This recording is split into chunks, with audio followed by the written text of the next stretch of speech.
If you're just joining us, welcome to the launch of Mayamada's Do I Look Like a Gamer 2022 representation campaign. We're launching this campaign so that future generations of talent will know that there is a place for them in video games, empowering them to be an active part of shaping the future of the video games industry. I'm the Gamepad host Tazzy, and we're into our second guest segment of the day. So me and Nigel are going to be talking to John P and Sachin Shah. Welcome, both of you. How are you doing? Doing good. Thanks for having us. Yeah, thank you for joining us. So, like Nigel asked earlier, we really want to get everyone's opinions on this because it's just so big. We have a poll each month, and this month we're asking about the Microsoft acquisition of Activision Blizzard and whether it's good for gaming. What are both of your thoughts on that? You go first, and I'm going to go on a run. I was about to say, I'll let you go first. I think, gaming's becoming one of those things right now where we're always seeing different companies, take over other companies, buy them out, etc., etc. I've got conflicted views on Activision Blizzard in the way they go about their business every now and then, and staff members and stuff like that. So I don't want to go into a run of that, but I think if you look at the figure in which they've been acquired for, it just goes to show how big and how much money is being pumped and invested into sort of the gaming industry, and how serious I think some of these companies are starting to take the gaming industry. We're seeing companies bought for like a gaming based company and game developer based company being brought more for some sports teams and some of the biggest brands in the world, right, in terms of everyday life. So I think it's a good thing in terms of just seeing how much growth it is going to has brought to the gaming industry, in terms of that these brands are being brought for a lot of money, therefore they must be worth a lot, and they must obviously, with that money and with that wealth, obviously are gonna be pumping it back into the actual community and those companies as well at the same time. Well, I'll say it's not just because I don't own an Xbox. Like, even if Google had bought Activision, even if Amazon had bought Activision, I'd say I am totally against acquisitions of this size. And if anything, Microsoft should be broken up into tiny little companies, and Google should be broken up into tiny little companies, and so on. It almost happened at one point. Wow. It almost happened. I'm old enough to remember when Windows, I want to say XP came out, and they got in trouble for bundling it with Windows Media Player. And they had to sell a different version with Windows Media Player and one without, because it was monopolistic. And they also got in trouble for making Internet Explorer your default browser, and they had to introduce a screen where you choose which browser you get. And those were the days. And now we've got they're allowed to buy Activision, and no one's worried about this. We've got a little while, and I think if anyone cares about monopoly, antitrust, anything of that kind of stuff, this deal probably would be stopped.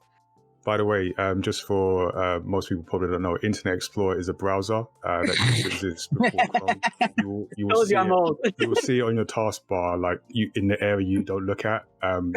So people know. Thank you both for joining us. And just so the people watching can find out a bit about you, what do you both do? Because you occupy not very different, but very distinct areas in games. So John, what do you do other than drive around in I'm following us about that, by the way. Everyone's cool. I'm not in a fancy car, don't worry. So myself, my name's John. You guys can call me John P, whatever you want, as long as they're not rude words. I do have feelings. I'm a esports host, commentator, caster. I do a lot of personality and social media influencer work as well across my platforms. I live stream on Twitch every now and then.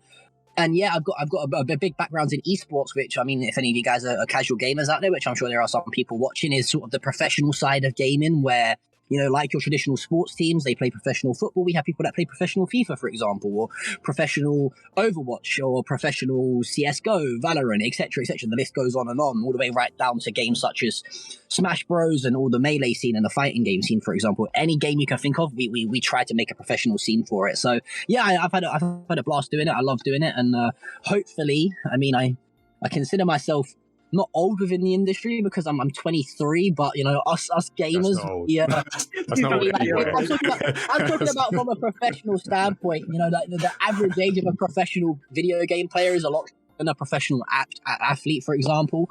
But yeah, I'm grateful to do it at such a young age and do it as a full-time career. So, you know, yeah, I'm just having fun with it. And how about yourself, Sachin?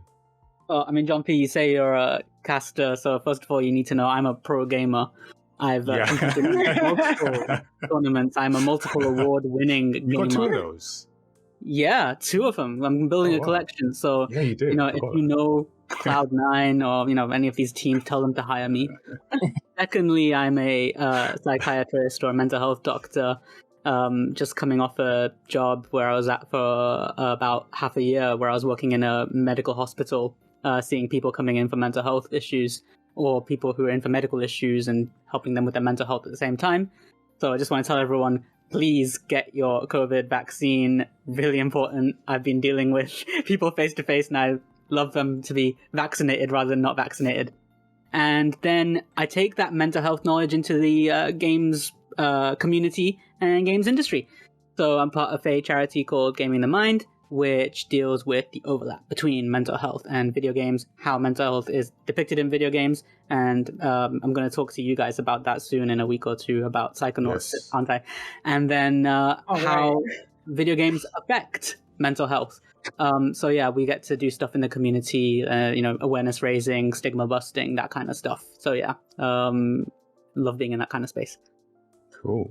Yeah, and I feel like in both of your areas, there's different levels of like stigma busting, because I feel with esports, there's not a lot known about it in a mainstream context. So, I mean, like John, what would you want people to know, or what should people know about esports that might not be in the mainstream consciousness? Although it looks like an amazing job to have and every kid's dream, it's not as easy as it seems. The stress levels, the you know, the amount of time and effort that you have to invest into being a professional. And I'm talking about like myself as a former player as well as esports commentator, you know, both ends of the spectrum, right all the way from the likes of the people like admins and producers that put the hard work in to produce our show and make our show what it is, up until the face of the talents, which are the players and the actual broadcast lineup. There's a lot of hard work that goes into it. I use this example a lot, that the youth of today's, everyone's go-to sort of career path is, I want to be a YouTuber, or I want to be a live streamer, or a professional video game player. And it's an absolute nightmare when you've got, you know, 4 siblings, like younger siblings like myself, 2 of which are huge video gamers. My 2 little brothers, their default is, well, I'll just do what John does. Anytime my parents say, like, when are you going to get a job? And I'm like, yeah, okay, guys, you probably could. You're quite good, but it's not as easy as that, you know. And unfortunately, I'm one of those, you know, tough, loving family members that I don't give handouts. You know, I don't like people coming up. I've done the hard work. I'm not just going to hand it out to the other people as well. They've got to work themselves a little bit as well. So yeah, just I think one of my go-tos is just know what you're getting into. It's the exact same. If you want to be a professional video game player, whether it be an admin, an actual professional player yourself, an esports commentator, a producer that does the live shows, it's treated like a 9-to-5 job. If not, the hours are probably worse, because video game the internet, it never sleeps. It never ever sleeps. Let me tell you that now. You know, people are like, okay, you finish streaming at like 6 p.m. You must chill for the rest of the day. No, I'm replying to emails. I'm looking for work. I'm making content for other platforms at the same time. I'm looking at contracts and negotiating salaries, for example. It's a long, grueling thing, but I always say I have one of the best jobs in the world, and I would never want to change it in my life. I get to meet great people, you know, both in real life and over the internet. People like yourself and Tazzy. I've met Tazzy a few times across the board at different events. Yourself, Nigel, as well. The networking and the family feel around the community of us gamers is what keeps me going, and what really, you know, pushes me to continue to strive to be successful. Obviously, yeah, I've got my own individual accomplishments that I want to set out and achieve, but I love meeting new people. I love meeting my supporters and my fans at the same time as well, and you know, just trying to strive to make it a bit of more of a positive and better safe place for everyone to be around. Yeah, and I think it's that's cool. You mentioned some of the different roles in there in just like esports, because you could just say esports and throw that out, and what does that mean? Yeah. You might think it's just playing the games, but there's a whole like range of things in there to make things happen. Yeah, and you'll be surprised as well. Like, I have a good friend of mine, which I'm sure I think you guys had on the podcast last week, Veracity. Oh yes, I interviewed her a couple weeks, months, years. Who knows what time it is anymore? Yeah. Honestly, the crazy times we're living in. I woke up and I was like, wait, it's Saturday. I thought we were still in 2019 at some point, honestly. Yeah, like, so Veracity, she's one of my closest friends within the community. I've known her for years, and she started off as an admin. Admin for various different video games, mainly CSGO, I believe, at the time, for free. She didn't get paid for it. She just did it because she loved the industry. And now she's working some of the biggest shows as the face of the show as the host. So it goes to show you that there is like a real grassroots parts within esports. You just got to work hard at it and take your shot if you get it. And I think it's really important that we, especially myself as a talent, people are like, oh my God, the event was so great because the players played amazing and the hosts and commentators were great. That's not the case. We can't do our jobs without the people. Like, I am at an event day, I am a cruel, horrible human to be around. I'm like, can you do this for me? Can you go do that for me? I need these notes. My mic needs to be louder. Can we do checks? And these people in the back, they don't get enough recognition that they deserve, honestly. So yeah, that's why I think it's really important to mention every single role within esports, because, without the people sort of, I don't want to say at the bottom of the pecking pile, but at the people that are helping the people at the top do their jobs, none of this is possible. So I think it goes, it's like a domino effect. If they stop being involved in the industry, esports stops in general, so I think it's important that everyone gets the recognition that they deserve. Yeah, definitely. Yeah.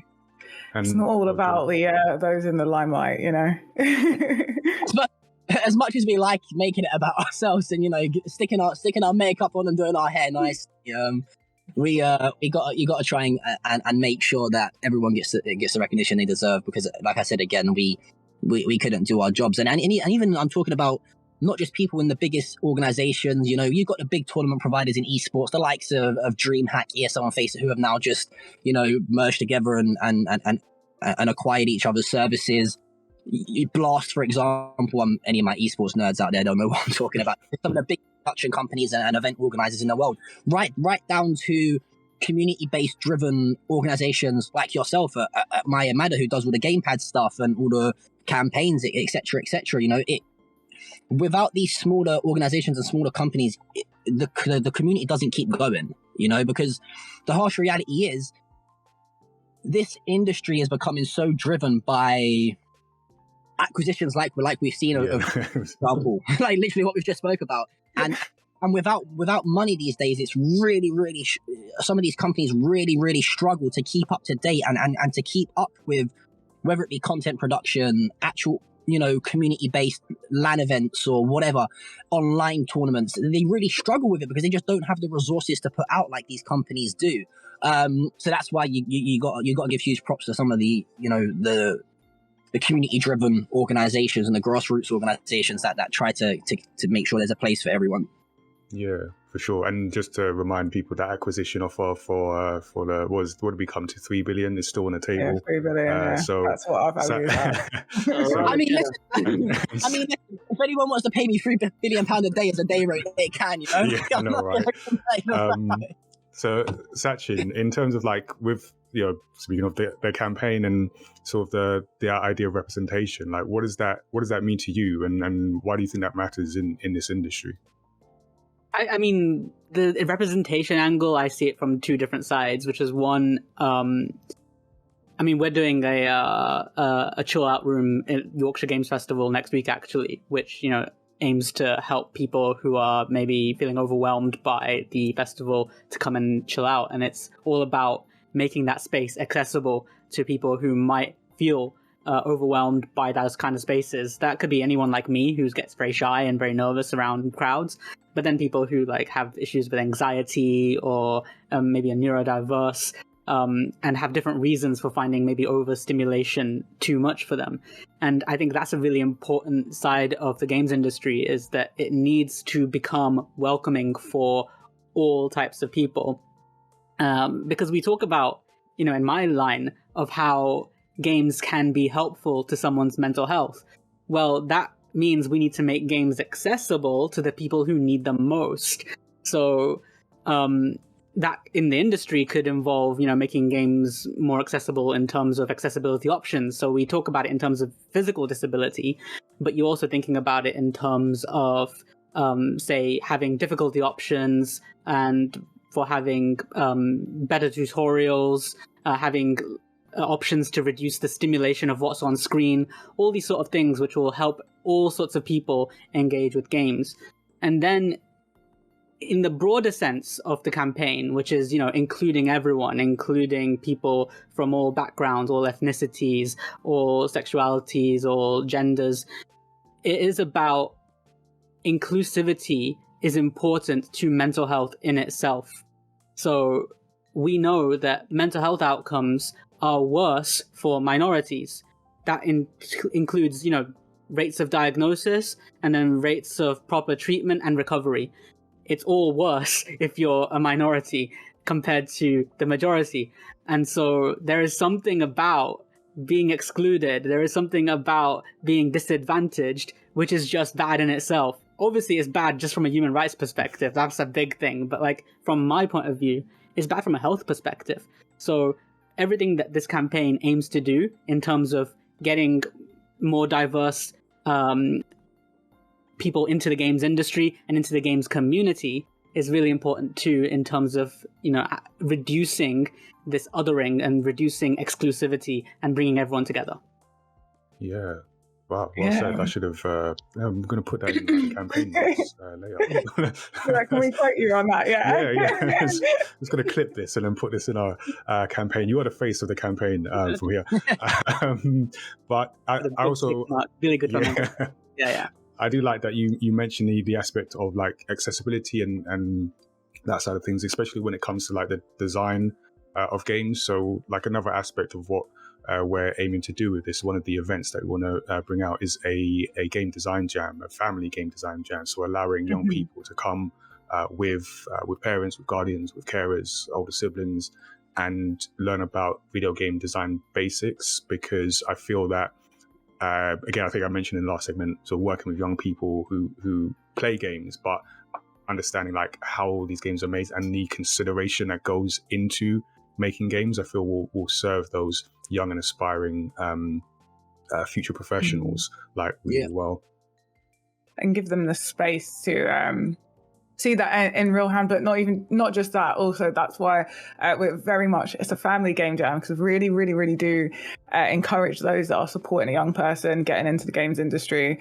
or even if you're not supporting them yet, but you have someone that really wants to be in the games industry, come along and just give it a chance and see what it's about, because it may surprise you.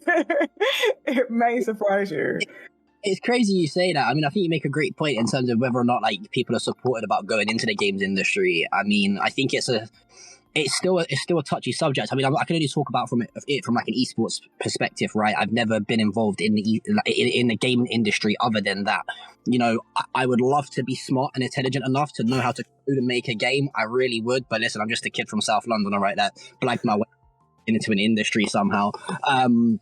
But from an esports point of view, I think you make a great point, because I had this exact same conversation with my parents. It was always be, when you're going to get a proper job, you can't sit and play video games all day. You know, it's not a real career. And, now fortunately, I earn more money than my parents do a year. So, but I'm one of the lucky few.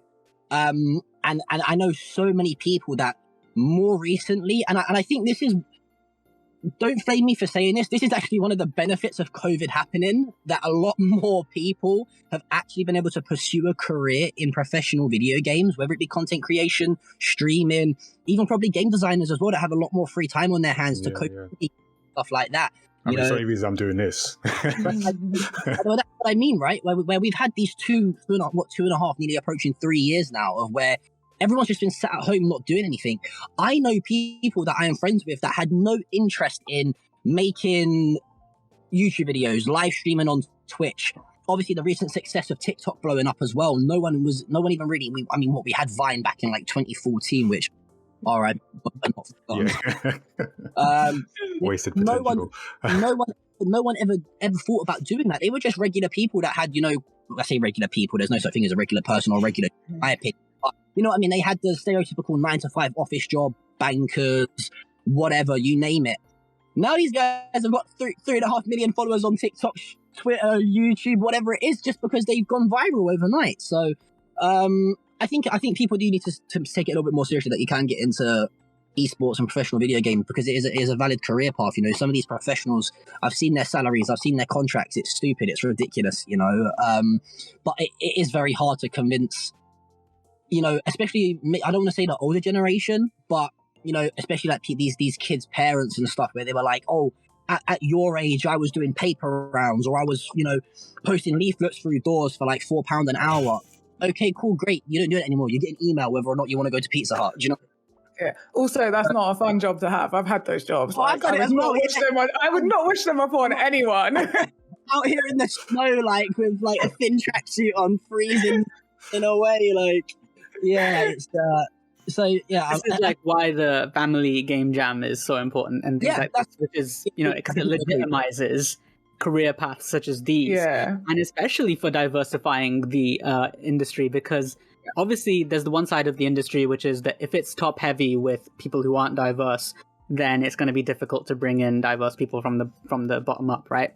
So you got to look at like the discrimination from within, but also you got to look at the discrimination, the factors which lead to, say, within communities, people not going into these professions. So if I told my parents, oh, I want to become a, game designer, they'd be like, that doesn't sound legitimate. That doesn't sound like a career. Are you going to make money? Why don't you just go become a doctor, which I did, or a lawyer? Oh, the flex. I love so you got to legitimize it within the communities as well. Exactly. And even if you want your child to be a lawyer, they can be a lawyer in games. Those are needed. Exactly. Or be a doctor in games. You got to exactly be a doctor in games. Yeah, I saw a post of like a medical procedure being done with a games controller. So literally, there is no more of this. Gamers shall inherit the earth. So a bit more about both of you. What game got you into video games? Who wants to go first? Do you want the truth, or should I say something a bit more recent? The truth. You know what? I think I would say my option is going to be the same as 90% of video game players, I would say, and that's got to probably be the likes of Pokemon. I'm a huge Pokemon fan. I've literally got, I don't know if you can see it actually, hold up. I've literally got like Pokemon tattoos and stuff. So like, I used to love Pokemon. I used to play it on the likes of, the Game Boy Color, Game Boy Advances. I mean, back in the day, like my jam was like a Game Boy, I think it was called a Game Boy SP, which was like a flip up device. I say back in my day, this was literally like 9 years ago. So yeah, I would say probably that. I used to love there was one game that I'll never forget, and if anyone can find me a copy of this game. And the console's easier to find. It was on I don't know if you guys remember the GameCube. What a console that was. You remember the GameCube? I don't know what's in there. GameCube was one of my favorite consoles, and it was I think it was called The Story of Tarzan or something like that, right? And it was the playthrough of obviously the movie Tarzan, but what a game, honestly. I used to play that for like 8 hours a day, and as well as like James Bond Golden Figure inspired my FPS. In general, I'd have to say Pokemon. Love it. I love it to this day. I still collect the cards. I still play the games. Which they've actually just announced Pokemon Legends of Arceus, I think it's called. Arceus. Arceus. I don't know how it's said. Yeah, that just came out. To get that one. I literally need to buy it and download it on Switch though, because apparently it's one of the best Pokemon games of like the recent 5 years or so. Crazy. Midas. So yeah. I need to play it. Like I have like 4 or 5 friends that play it, and they're like, John, we know how much you love Pokemon. Your mind's going to be blown by it, because apparently it's like the backstories of how Pokemon actually became, and how like the Pokedex and Pokemon training and fighting began. So definitely going to want to get that. So yeah, definitely Pokemon. Yeah. Sachin, what about you? So like I say, going back to like legit, the first video game I played was probably Captain Planet on the Commodore 500 or the Amiga. which is like real old school sort of deal. Very difficult game, but based on Captain Planet, which again, I'm thinking like, everyone will recognize what Captain Planet is. It's like a really old late 80s, early 90s cartoon about I guess like eco-terrorism in a way. But yeah, saving the world, coming together, saving the world, and all that exactly. Good stuff.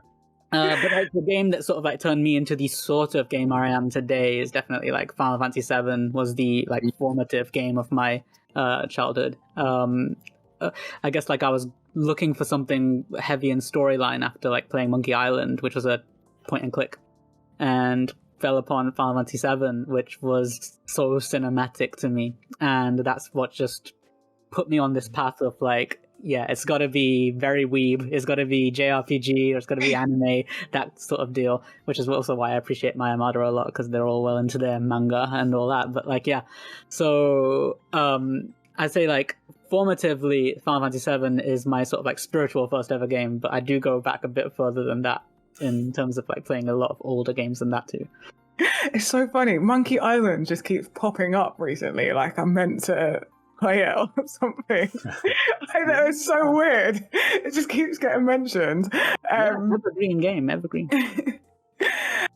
So yeah, thank you everyone in chat. We've had some awesome comments. CJ the Geek saying that hosting is 95% research and preparation, which people don't realize. I know this now. Yeah.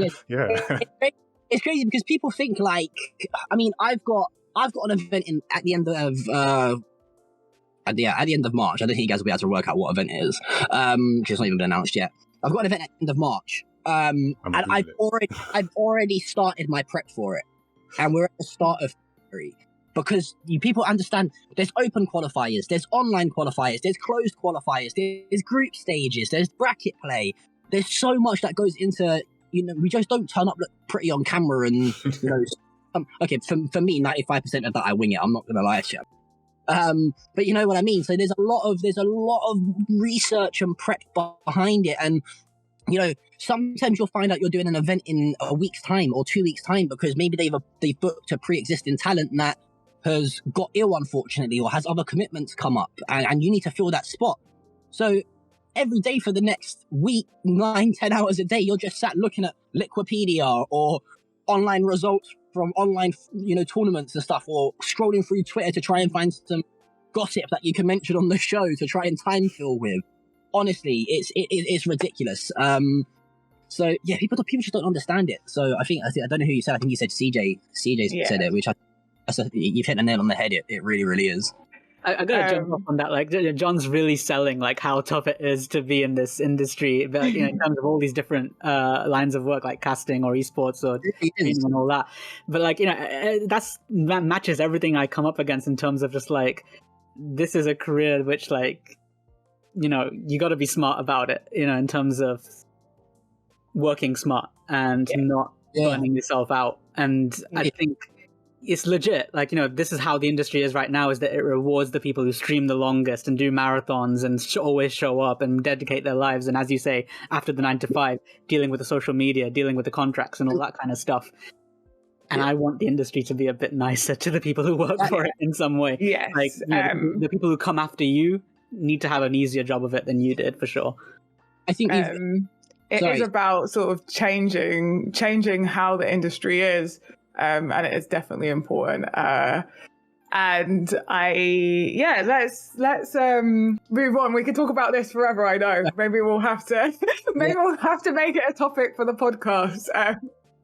But we do have another guest waiting for us. But do stick around, as like I said, we do have another guest segment after a very short break. Hey there, I'm Nigel from mayamada. Thanks for watching our video. Don't forget to subscribe and check out the other great videos we have on the channel. You can also join the Gamepad Discord and check out the next event at gamepad.events. We'll see you soon.